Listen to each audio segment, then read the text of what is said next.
Animated Anarchy series presents the Animated Hour of HOUND.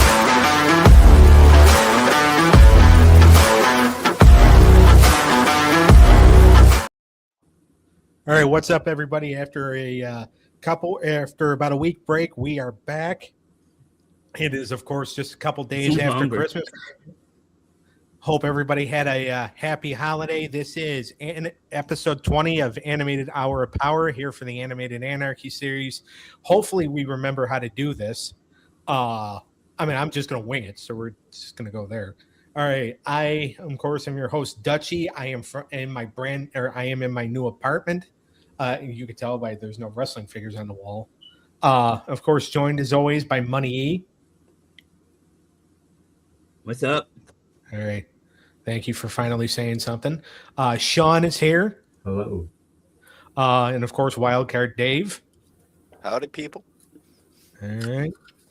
So this is episode 20, part of the Animated Anarchy series. Tonight, we have some big matchups. We have Hong Kong PHOOEY versus Huckleberry HOUND. We have Vinland Saga versus JOJO'S Bizarre Adventure. Eric's going to love this one. Alf the Animated Series versus Gilligan's Planet. And we've got in the main event, we've got James Bond Jr. So hard on this. Then we've got James Bond Jr. versus C.O.P.S in the main event.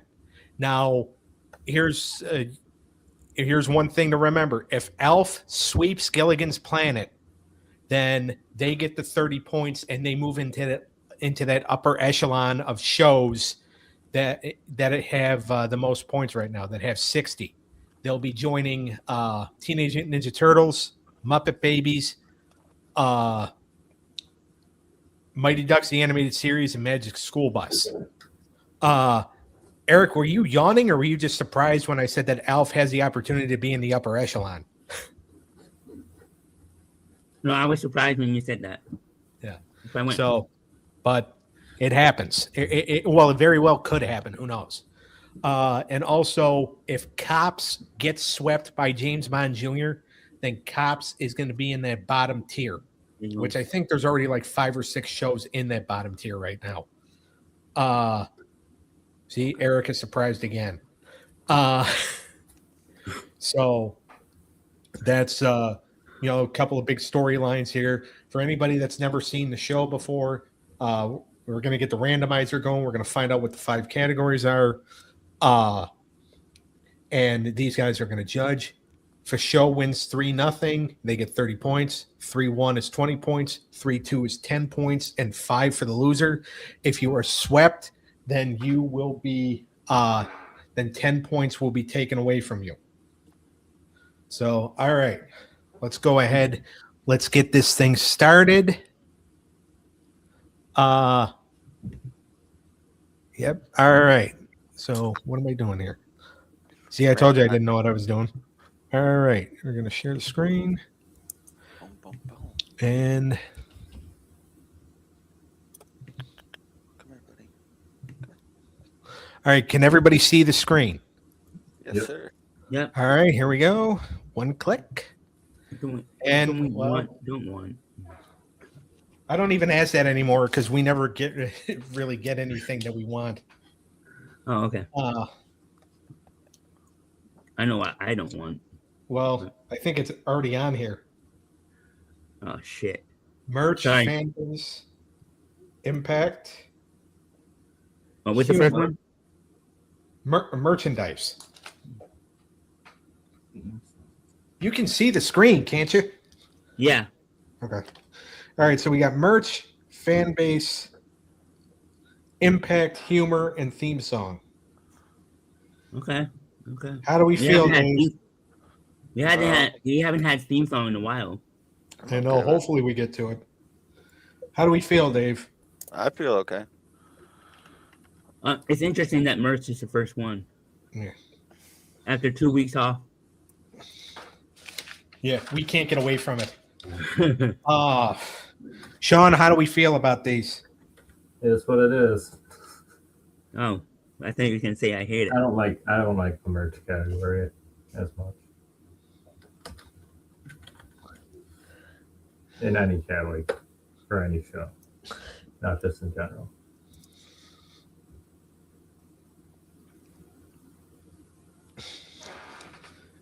And then, see, Eric, you know what you should do? If he ever gets on your nerves again, what you do is you come in and you set up the randomizer and you just put merch down as every category. So we know there's a chance we get it. I would leave. More than likely, I'd be like, all right, I'm out. Have a good show. Yeah. All right. So we're going to stop sharing. Oh, shit. Okay. All right. So we are going to start off. The first battle tonight is Hong Kong Phooey versus Huckleberry Hound. Neither show has points. They're both 0-1. And Hong Kong Phooey in the division of Shane, whose last name I do not know because I didn't really get to know him that well at work. And Huckleberry Hound show in the division of Elizabeth Yee. Like I said, they're both 0-1. So we'll see what happens here. We start off with merch. Who had the better merch? And Sean, why don't you go ahead and start? I'm sorry, what show are we doing? It's Hong Kong Phooey versus the Huckleberry Hound show. Gotcha. I had Huckleberry Hound. Okay. Cool. Everything that I saw, like they had more of just a slight edge on the merch. Okay. All right, Eric. I went with a Huckleberry too. From what I read and researched, it seemed like they had the bigger merch sales. All right, Dave. Yeah, I agree. I went with Huckleberry Hound here as well. Just looking on eBay and looking up some things, it just had a far greater variety of merchandise and more availability of merchandise that I seen. So I went with them on this. Okay. All right, they're up 1-0.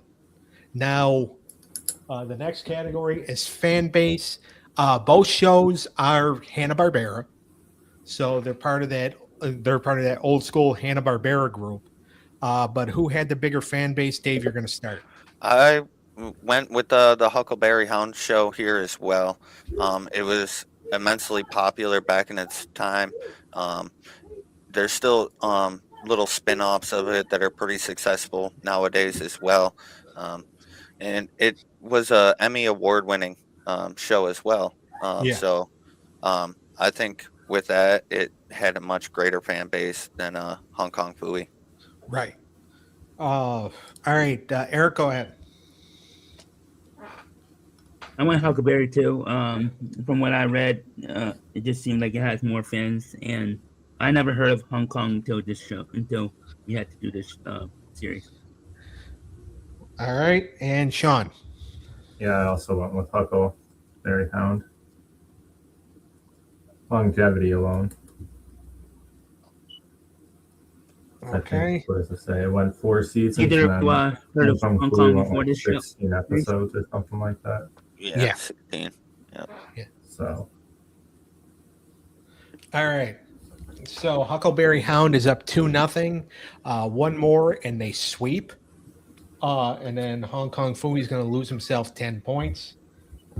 Cultural impact is the next category. All right, Eric, why don't you start? From what I read on cultural impact, it seemed like Hong Kong had a slighter cultural impact. All right. Sean. I actually agree with Eric. I had Hong Kong Phooey winning this one just because of it was just something really out of the ordinary and different to see as a cartoon back then. Okay. Huckleberry Hound was just kind of like that day and age of style of cartoons. Dave, go ahead. I think that Asian culture impact. I went with the other side here. I went with the Huckleberry Hound show. I think it because of its major awards, character legacy, also like the spin-offs like Yogi Bear and the Team of Pixies and whatnot. I think it also had a broader appeal as well. So I think it had a more lasting influence. Um, I feel it also helped carve the way for Hanna-Barbera as well. Yeah, because it's one of the originals. Yeah, exactly. So I feel like that's also like a huge impact there as well. Okay. Just it kind of solidified her, beginnings in this TV show, and it really secured her going forward with more animation Okay. of cartoons. So for that reason, I went with it, the Huckleberry Hound show. Okay. Just to correct you a little bit, Hanna-Barbera is not a woman. It's William Hanna and Joseph Barbera. So it was two guys. Oh, I never looked up a picture or anything. I just off the name. Yeah, nah. Yeah. I mean, it's all good, but I do have to correct, or else No, thank you for that. I'm going to be getting people that are going to be like, "Why did you think Hanna-Barbera is a woman?" No, thank you for that. Yeah. Just off of the name, I've never seen Yeah, pictures of him, so I never really knew. Yeah, I thought it was a woman. Off of the name, I just assumed. Yeah, no, it was a team of two guys. No. But all right. Okay. So Wonderful. Huckleberry You're Hound not is the only a one, Dave. pool. So don't feel bad. Yeah, no, a lot of people that have no idea who, because by the way, they've both passed away, and Hanna-Barbera now is basically owned by Warner Brothers. So it's a lot of people are going to make that mistake. I just know it because, I'm me. But all right, Huckleberry Hound's up 2-1. Good catch, Doug. Yeah. Well, and again, I just don't feel like hearing it. Why does he think Hanna-Barbera is a woman? I don't know, because it's a woman's name. Yep, precisely. That's All exactly right. what I thought. All right, so it's 2-1 Hanna-Barbera. It's 2-1 Huckleberry Hound, and they can still win it with this next category, which is humor. Which show was funnier? Hanna-Barbera, they were known for having a lot of their cartoons be humorous, because quite a few of them, especially back in this day, had a laugh track. So, Sean, I'm starting with you. Who wins the category? I gave it to Huckleberry Hound. I just love the style of humor they use in that show over PHOOEY. Okay. All right, Dave, why don't you go next? I went the opposite way. I went with Hong Kong Phooey here. I thought it was a little more slapstick humor, a little more visual gags, and some parodies in there. So that's why I went with them. Okay. All right, Eric, as payback for the fact that Sean fooled you earlier, you get to steal his gimmick. You're breaking a tie. Yeah, I'm actually agreeing with Sean here. Huckleberry, I thought that was just a little more funny to me. Okay. All right, so Huckleberry Hound is going to win this 3-1. They're going to get 20 points, but Hong Kong Phooey's not losing any. So, all right, so that's a 3-1 win. We're going to move right along to the next battle, which is an anime battle, which are Dave's favorites. We got Vinland Saga taking on JoJo's Bizarre Adventure. Both have 20 points. Both are 1-0. Vinland Saga in the division of Elizabeth Yee, and JoJo's Bizarre Adventure in the division of Matthew Gore. So we start with merch. Both are animes. Both, I'm sure, have their fair share of merch. Dave, I'm starting with you. Yeah, I went with JoJo's Bizarre Adventure here. They've sold a lot more copies, around 120 million copies sold worldwide to about 7 million copies that Vinland Saga has done. So, I mean, you're talking like overall, they've also reached like 9-10 billion sales compared to whatever Vinland Saga has, which isn't even close. So I went with JoJo's Bizarre Adventure here. They just have so much more revenue off of their merch sales that it's not even close to me. Okay. All right, Eric, why don't you go next? Yeah, I went with JoJo. I went JoJo too. From what the research did and comparison, it just wasn't even close. All right, Sean. Yeah, I agree with them. Everything I found was what Dave said. Like all their sales were above 120 mil. Okay. All right, they're up 1-0. They're 2 away from a sweep. Fan base is the next category. Who had the bigger fan base? Eric, I'm starting with you. I'm going with JoJo too.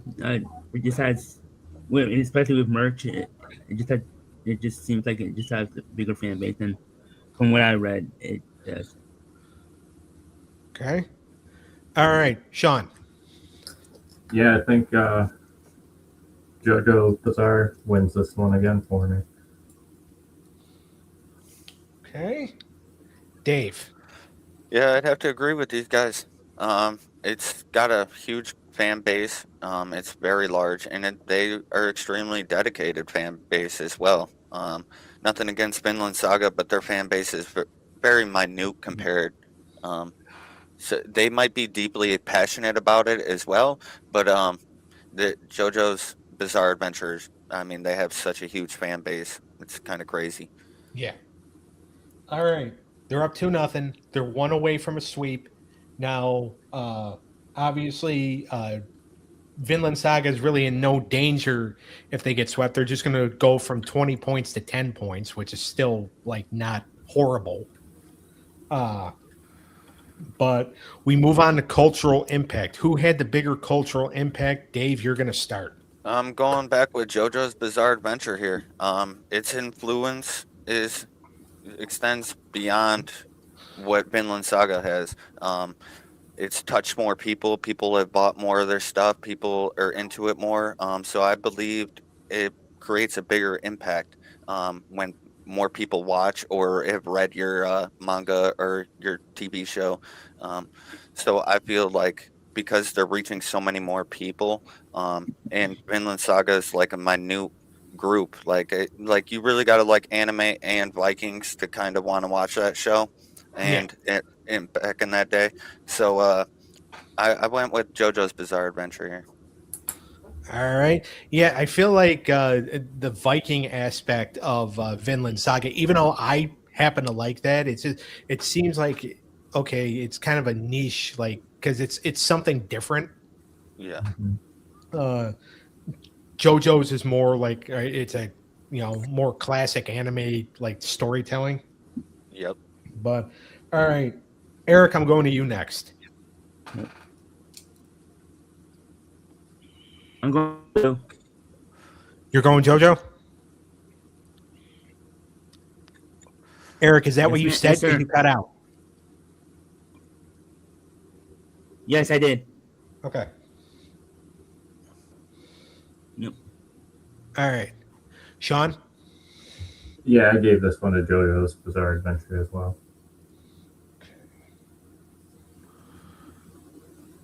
Those 3 categories, I feel, didn't really help Vinland Saga. Mm-mm. If they went with, especially the order. No, yeah, yeah. Okay. Well, obviously, the theme song was first, number 1. They do have a pretty cool theme song. I mean, JoJo's was just all around good. Yeah. All right. That's, So, all right. So, JoJo's Bizarre Adventure is going to get 30 points out of this. And Vinland Saga is going to lose 10, but they're just going to be at 10 points. So, it's nothing like major. All right. Yep. Alf the Animated Series versus Gilligan's Planet is up next. Alf the Animated Series in the division of Sean Stranahan. Gilligan's Planet in the division of my cousin Jacob Hummer.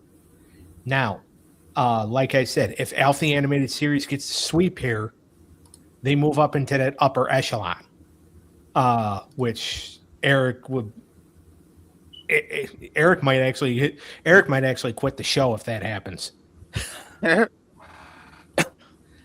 So- No, I don't hate Alpha as much as I hate SpongeBob. Yeah, which by the way is going to be a battle in stage 3.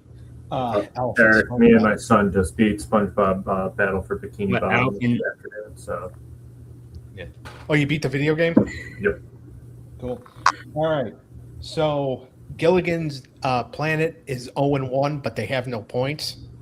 But all right, so we're gonna start with merch. Now, here's what you guys kind of have to remember, and we're talking about not necessarily the merch from the television, because these are both based off sitcoms. We're talking about the merch from the animated series, from both animated shows. Alf the animated series has some merch, action figures, comic books, stuff like that. They had merch. Gilligan's Planet, obviously, Gilligan's Island is so popular, but this is it's based on the merch of the shows. Just to kind of clarify, I know you guys know that because we've done how many episodes? Well, we've done 20 episodes of this show and 19, soon to be 20 of the other shows. So you guys know that. I'm just clarifying it for the audience. So sometimes when researching, it's hard to distinguish from the franchise and the TV show alone. Like sometimes it's very hard to find that information. Well, yeah, because like if you search in Gilligan's Planet, Gilligan's Island is probably going to come up as far as like merch. Right. Okay. But that was standing. Eric, I'm starting with you. I'm going with Alf here. From what I read, it just had a significant more merch sales. Yeah. By the way, I will say that Alf the animated series actually has one of the more expensive comic books out there. It was a 50 issue set, and I believe it's issue 43 or 48, and it's expensive because it was banned. Because the cover art is Alf riding a seal, and the way the seal looked, the look on the seal's face, it looked like Al was riding the seal doggy style. Sorry to all the children out there. No, I'm serious. Like that's hilarious. That's the reason why the issue was banned. Wow. And by the way, if you looked at issue up on eBay, it's gonna like people are going to sell it. What is he looking it up? That's all I do. That's why I keep looking over here. No. Yeah, just keep typing stuff there. Yeah, but no, that issue is worth. Yeah. I mean, people on eBay are have sold it for like $700. So, Dave, if you are still there, I'm going to go to you. Yeah, I'm still here. I'm sorry, my cat was messing with my camera, so I turned it off so it wasn't shaking. No, but I went with Alf here as well. I think their TV series did a wonderful job, and I feel like it captivated a lot of people, and people wanted the Elf dolls and plushies and stuff like that, and stuffed animals. And I think he was a real good hit for his time. Yeah. All right. Sean, go ahead. Yeah, I also had Elf. Everything like you already brought it up, but every time I would try to search something for Gilligan's Planet, it would just go to Gilligan's Island. Right. You know, it's kind of like pretty hard to determine between the two. Gilligan's Island and Planet. Like which sales went to which show, so I gave it to Elf because he was more like a steady stream in the market. Yeah, and like I said, he had the Alf the animated series had the comic book series, and by the way, I actually went looking for that banned issue, and I went to a toy store about a year and a half ago. I said because I actually had the picture, like I had looked up the picture, and I showed it to the guy. I said, "Do you happen to have this?" And I showed him the picture. He goes, "We did," and I'm like, "Somebody actually bought that?" And he goes, "Yeah." I go, is it expensive? He goes, oh yeah, we had it marked up pretty high here. He goes, you know it's banned. It was banned, right? I said, no, I'm looking for it because I got turned on by the cover art. Yes, I know it's banned. Oh man. But anyway, we were going to resell it, weren't you? PG-13. Yeah, I was going to resell it if I bought it. All right, we move on to fan base. Sorry to all the children out there, and all my family members that may be watching this thing. All right, we move on to fan base. Alpha's up 1-0. Who had the bigger fan base? And this is one of those categories where it's kind of hard to differentiate the animated series from the sitcoms because this is where it does tie in together. Mm-hmm. Okay, just like a couple weeks ago. When we last did a show, and it was kind of hard, like because when we did She-Ra versus Hulk Hogan's Rock and Wrestling, you had to factor in the She-Ra's part of the He-Man fan base, and Hulk Hogan's Rock and Wrestling was part of the '80s wrestling fan base. So all right, Eric, you're gonna start. From what I read, I'm slightly going with Alf here. I know both fan base. I know there's large fan base for both, but I slightly go with Alf. Okay. All right, Dave. Because I think the animated series is more popular. Yeah, I agree. And Eric just stole the words right out of my mouth. I was saying the animated series was more popular, in my opinion, from what I read, and had really good viewership for its time, and that's why I went with Elf. Yep. Okay. All right, Sean, go ahead. Yeah, I agree with both of them. Oh, Gilligan's Planet just wasn't that great of a show. I think it just got foreshadowed by Gilligan's Island, honestly. Yeah. All right. So Alf is getting close to getting up into that upper echelon. They have one more category to do it. One more category before a sweep. We go on to cultural impact. And again, it's going to be hard to differentiate because both sitcoms had a cultural impact, despite the fact that neither one of them had long runs. But because of syndication and how popular they were and how mad people were that both shows were canceled when they were, but then they get brought back as animated series because you had Filmation, who did Gilligan's Planet, who was just like, all right, people still, even though the show has been off the air for 15 years, it's still running high in syndication, so we could still make money off it. And you had Alf the animated series come in while Alf was still going on. So who had the bigger cultural impact, Sean? I gave this one to Elf, honestly. I just think they took over, not by a large margin, but more than Gilligan's Planet did. Okay. I think Gilligan's Planet was just a show to piggyback off of Gilligan's Island, and it didn't do so hot. No, it only ran 13 episodes. Yeah. So by the way, that was something important that could have been mentioned too. Yeah. That's not much of an impact in my mind.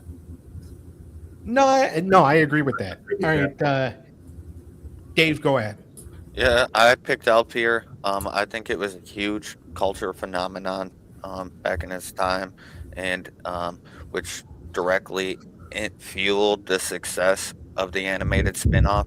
And I thought it did a really good job. And people will still I had an Elf doll growing up, and I'm from the 90s, a little past the 80s. So I just feel like its impact, like I didn't know about Gilligan's Planet or, Island or anything like that until we started watching it. So I don't think its impact was huge.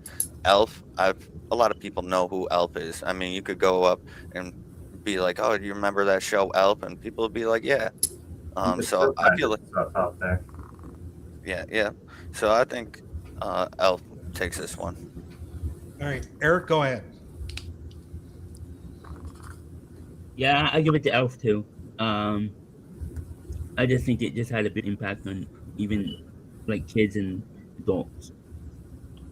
Yeah. I just want to make this clear that I only dislike the animated series. I actually did kind of like the regular one. So Right. The sitcom. I just want to put that out. Yeah.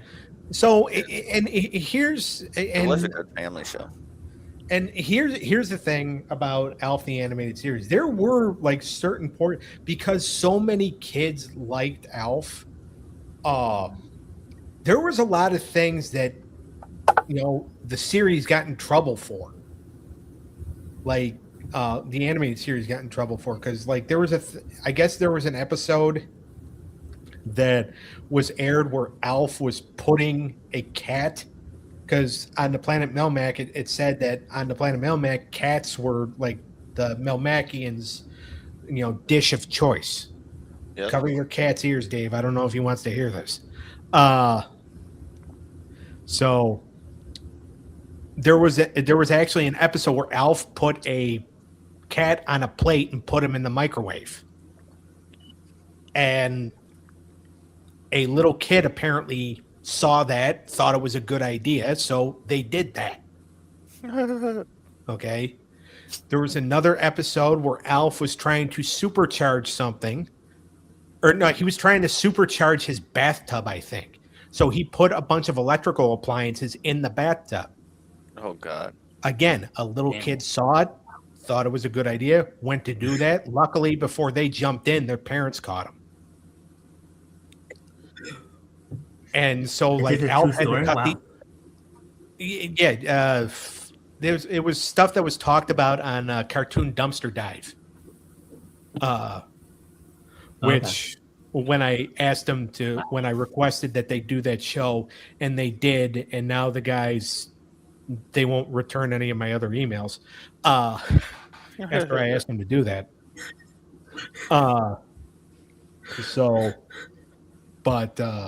Yeah, so Alf had quite the cultural impact to where, like, they got in trouble for some of the stuff they were doing. But all right, they win 3-0. They get to 30 points. They're up in the upper echelon. Who thought that was going to happen? Not me. Honestly, I did. All right. Not this guy. So, all right. So they move up to 60 points. Gilligan's Planet loses 10. They are at -10. We move on to the main event. And it's James And I wasn't biased for that, so. Yeah. Well, I'm proud of you. All right. So we move on to the main event, which is James Bond Jr. versus C.O.P.S. James Bond Jr. in the division of Nick Cosmo. They are 1-0, or no, they are 0-1, 5 points. C.O.P.S. in the division of Mark McGee, 0-1, -10. If C.O.P.S. gets swept here, then they go into that bottom of the barrel territory with -20. Merch is the first category. Now, here's the thing. Both shows, if you look at their action figure lines, because both had very popular action figures back in the day, if you go and search for James Bond Jr. figures, you're looking between $10 and $25. If you go for any C.O.P.S. toys, you're looking at the lowest you're going to pay is about $50. The highest will go between $150, $175. So there's a lot of value to the C.O.P.S. figures. And of course, other merchandise as well. Who had the better merchandise? Sean, you're starting. I gave it to C.O.P.S. because the prices are so much more significant than any sales that James Bond Jr. was pulling in. Yeah. So that's that's the only reason I really gave it to him. Yeah. And by the way, I've had, when I was younger, I had action figures of both. So, The ones were just cooler. Huh? I think the C.O.P.S. version ones were just cooler. Yeah. Oh, no, they were. In my opinion. Well, yeah, and they were called Cops and Crooks because basically, again, the show was created to sell action figures. Mm-hmm. I mean, and that's the case for a lot of cartoons that were created. It's because somebody had an idea for a toy, and they're like, "All right, how do we market this? Okay, let's give it a cartoon." Dave, you're up. You're up. Yeah, I went with Cops here. I just think their action figures were highly successful, as well as some of their other merch. James Bond Jr. When its toy line released, it didn't meet its expectations. It actually was modest sales compared to Cops sales, and like you said before, they have a higher price for their market right now as well. Um, and I feel like back in the day, they sold more too on their production lines. So I went with Cops here. Okay. And by the way, I'm also going to point out James Bond Jr. toys were made by Hasbro.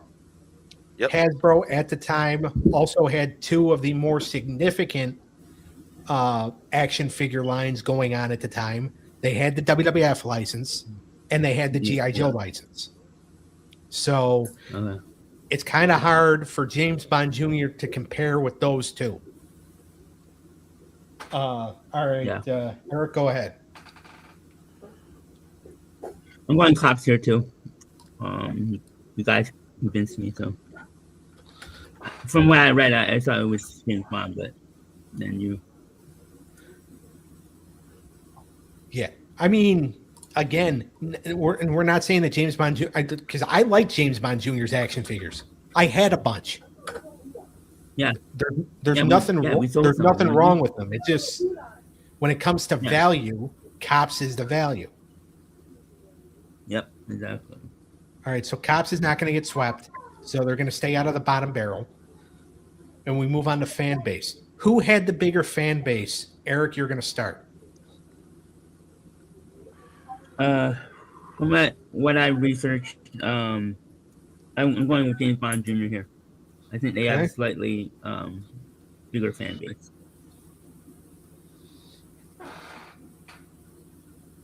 All right. Dave, why don't you go? I went with Cops here, just because they're an independent franchise, unlike James Bond Jr., where it's more tied to its broader adult James Bond film type deal. So I feel like that plays a role here too. So like independent identity. I feel like Cops did really good there. Being its own thing, and so it had its own following, its own fans, and I feel like those fans are more dedicated and really care about the franchise more, and that's why you see their merchandise a little more expensive as well, right? Because in the eyes of the holder, that's fair. That is more valuable. So to me, that show is more valuable. Okay, and that's why I went with that. Very good point. Sean, we waited 38 minutes for this. Very good. I also have Cops win this one, primarily because their fan base is like Dave said, more dedicated, and it's a vast majority of toy collectors, which obviously, like Dave said as well, increases their merch pricing. Yeah, and by the way, I happen to be one of those collectors. Now, I have more, and here's the thing. I had more James Bond Jr. stuff that I've gotten over the last few years, but that's because it's a lot more, it was cheaper, and you find more of that stuff. You're not going to, Cops and Crooks are hard to find because they are so valuable. Because a lot of vintage toy shop owners will not pay the prices that the people trying to sell those are going to be at, because they have to make a profit. So if a guy walks into a toy shop with a figure of, let's just say Big Boss, because that's very valuable, and he's the main villain. If somebody walks into a shop with a Big Boss figure and says, hey, and the toy shop owner goes, oh, how much you want for this? And the guy will go, $120. The toy shop owner has no window to make money. They have a little bit of a window, because that figure can go for about $150, $160, maybe even more. But they'll just be like, I'm not. Yeah, like they have to try to make as much money as possible. So that's why Cops and Crooks figures are so valuable, because they are very hard to find. Eric, were you raising your hand? Did you have a question? Or no, I was just saying that they're trying to double their money, double or triple their money. Yeah, that's exactly what they're trying to do. All right, Cops is up 2-0, so they're definitely not getting swept. They might be the sweeper instead of the sweepee. James Bond might get swept. We move on to cultural impact. Who had the bigger cultural impact? Like Dave just said, James Bond Jr., it comes from basically, this is a way to kind of get James Bond into animated form. Again, Cops was created because Hasbro, or not Hasbro, I don't even remember who made Hasbro made their toy line. Hasbro made Cops and Crooks? Yeah, I believe so. Well, that makes the most sense, because Hasbro was on fire back at that time, and this is before they got the WWE license or the WWF license. Mm-hmm. I can double check that. I want to say you're right. From when I was looking this stuff throughout the week, I'm pretty sure I've seen. All right, but we're on cultural impact. Sean, you're going to go ahead and you're going to start.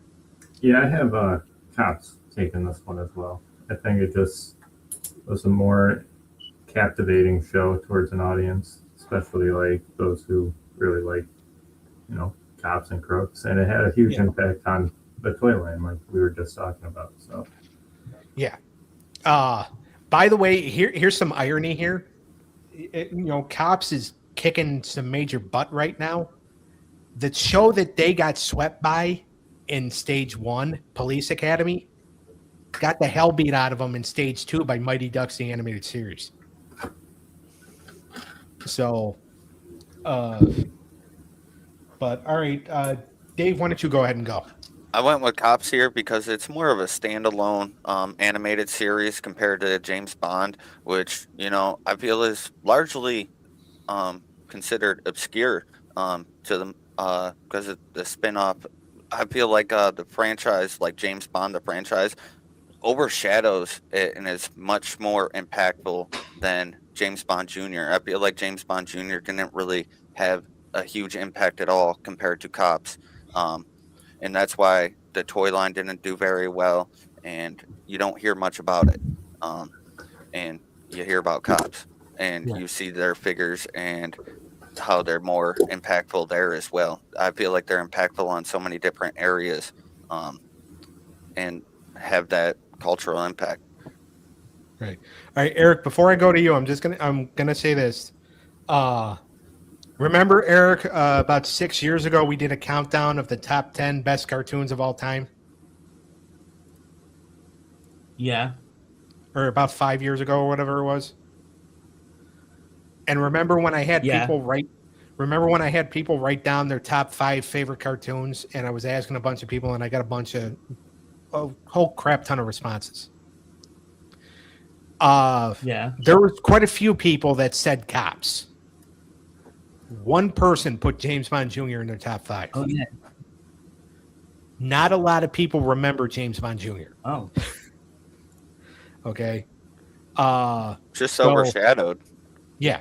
That's why I feel. Movie, but not the show. Not the cartoon. Not a lot of people remember James Bond Jr. because it came out in 1991 when there was such an influx of huge cartoons, including that's when Nickelodeon started to get hot. Disney was putting out hit after hit after hit. Anime started coming in the scene too. Yep. Of course, you had to get that in. But you also have, Ninja Turtles is still on fire at the time. G.I. Joe was still around at the time. So it gets lost in that shuffle. But Eric, go ahead. I'm going Cops here. Just as these guys alluded to, everything they said.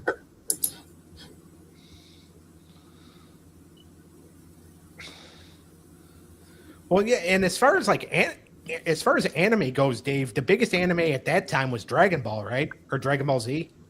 Yeah, I believe so. There might have been another one. I think Inuyasha came around that time as well. Um, let me double check. All right, James Bond Jr. is going to get the win here. Or not them. Cops is going to get the win, 3-0. No. They get themselves out of the hole, so now they have 20 points. James Bond Jr. is going to lose 10, so now they're at -5. So Cops dug themselves out of the hole they were in. They could be in the bottom. Yep. They can James work Bond their could way be in the there, bottom. yeah. They can work their way there, yeah. But Cops is kind of rebounded. This was the rebound that they needed. So, all right. Yep. Yeah, they did need a rebound. Yeah. And by the way, if I remember correctly, in stage 1, Sean and I were the ones really pushing for Police Academy. Dave kept voting for Cops. Like every vote Cops got came from Dave.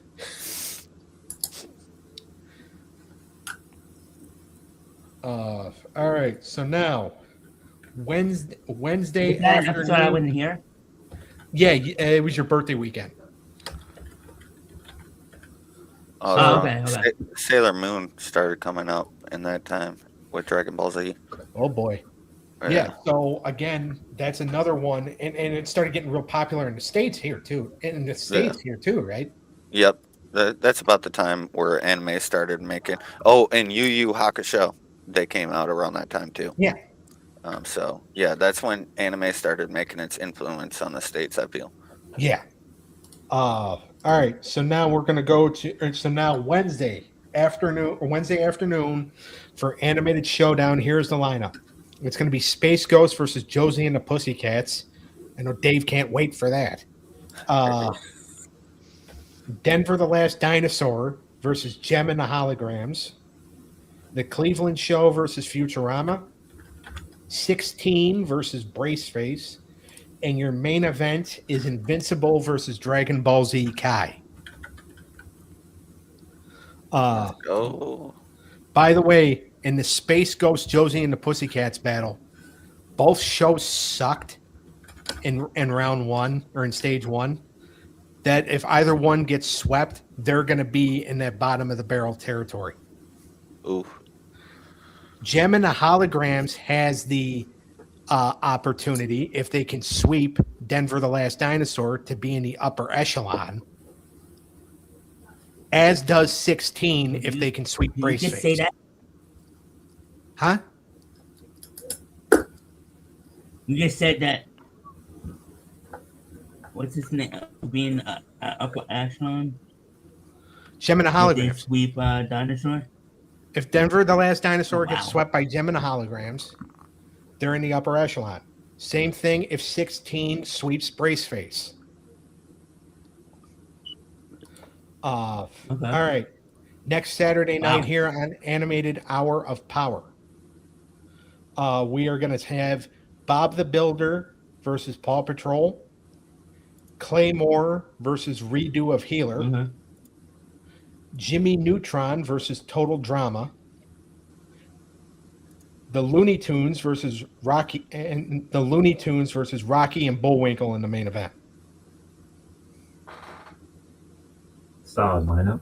So, all right. Make sure to like and subscribe to the When Tunes Combine YouTube channel. Make sure to join the When Tunes Combine Facebook group, facebook.com/group/When Tunes Combine. Also, make sure to like and subscribe to the Wrestling Through the Years YouTube channel. We will be back this upcoming Friday night. I don't know what the episode's going to be yet. We're still working on it. Also, make sure to check out Eric's Unscripted Sports Show. Like and subscribe to that. Yep. You'll find Wildcard Dave on Twitch at TCAX Godsent 95. You'll find Sean on Twitch, now streaming on Kick as well. And are you still on YouTube and YouTube and TikTok? Oh yeah, All I'm right. all over the place. Also on YouTube and TikTok at TCAX Reaper. Also, join the Dizzle 97 or like and subscribe to the Dizzle 97 YouTube channel and Twitch, and the Stabcast with Daniel and Mindy. And we will see everybody Wednesday for Animated Showdown. Peace. Later. And that's New Year's Eve. Yep. Whoop, whoop.